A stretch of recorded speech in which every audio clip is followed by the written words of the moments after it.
नमस्कार दोस्तों, हमारे शहर इंदौर में भी डेंगू का प्रकोप जारी है। कई दिनों से मैं समाचार पत्रों में देख रहा हूँ, गवर्नमेंट की एडवाइजरी जारी हो गई है। लोग डेंगू के मारे काफी डरे हुए हैं।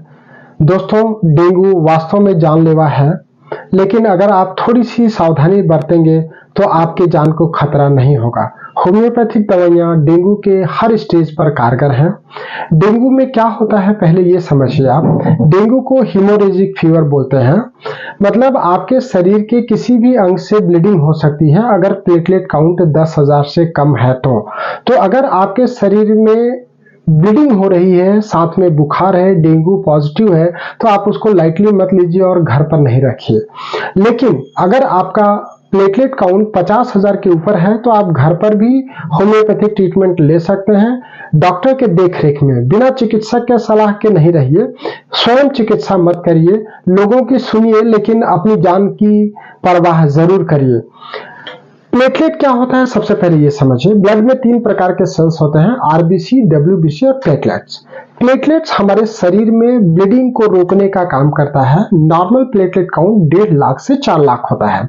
अगर डेंगू हो गया, आपको मच्छर ने काटा, बुखार आया, बुखार आने के बाद आपको तेज से खूब शरीर में एकदम पीड़ादायक बुखार आया, हर जोड़ों में दर्द हो रहा है, ऐसा लग रहा है कि हड्डी टूट जाएगी, ब्रेक बोन फीवर बोलते हैं। जोड़ों में दर्द के साथ तेज बुखार, सिर दर्द के साथ तेज बुखार, सीबीसी कराया आपने और प्लेटलेट कम है तो तुरंत डेंगू प्रोफाइल करा करके देखिए। अगर डेंगू पॉजिटिव आ रहा है और प्लेटलेट काउंट आपका कम होता जा रहा है, 1.5 लाख से कम है, तुरंत डॉक्टर को दिखाइए, तुरंत नजदीकी डॉक्टर को दिखाइए, अस्पताल में जाकर के मिलिए और होम्योपैथी चिकित्सक को मिलिए। हम लोग जो होम्योपैथी ट्रीटमेंट देते हैं उसमें प्लेटलेट का ब्रेकडाउन हम लोग रोक पाते हैं और तुरंत प्लेटलेट बढ़ने लगता है। तो आप तेज बुखार के लिए, तेज सिर दर्द के लिए, डेंगू के लिए होम्योपैथी ट्रीटमेंट अपनाइए।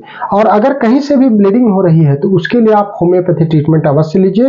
तुरंत ब्लीडिंग को रोका जा सकता है होम्योपैथी ट्रीटमेंट से। और सबसे बेहतर क्या किया जा सकता है, होम्योपैथिक दवाइयों से प्लेटलेट की संख्या को बढ़ाई जा सकती है।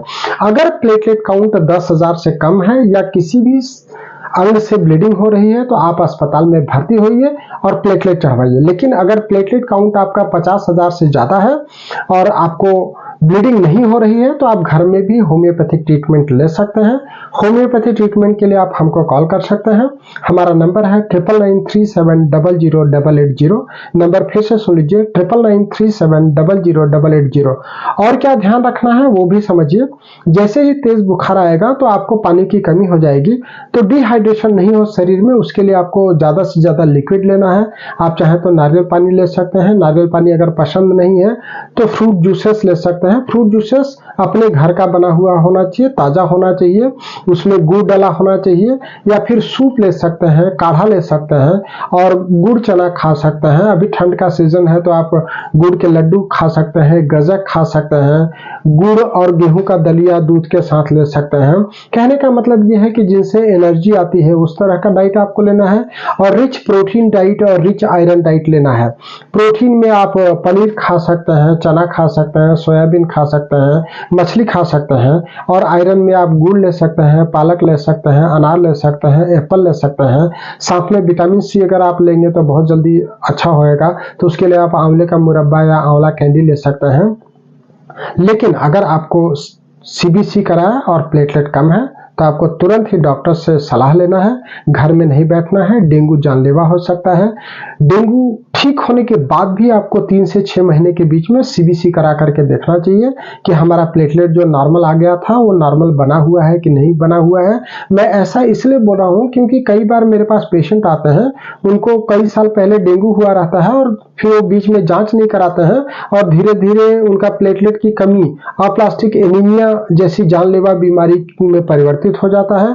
बोन मैरो काम करना बंद हो जाता है और काफी परेशान हो जाते हैं। तो हमको परेशानी से भी बचना है, दूसरों को भी बचाना है।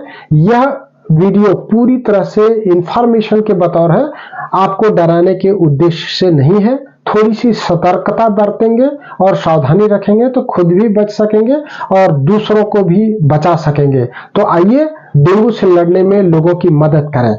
थैंक यू, धन्यवाद, नमस्कार।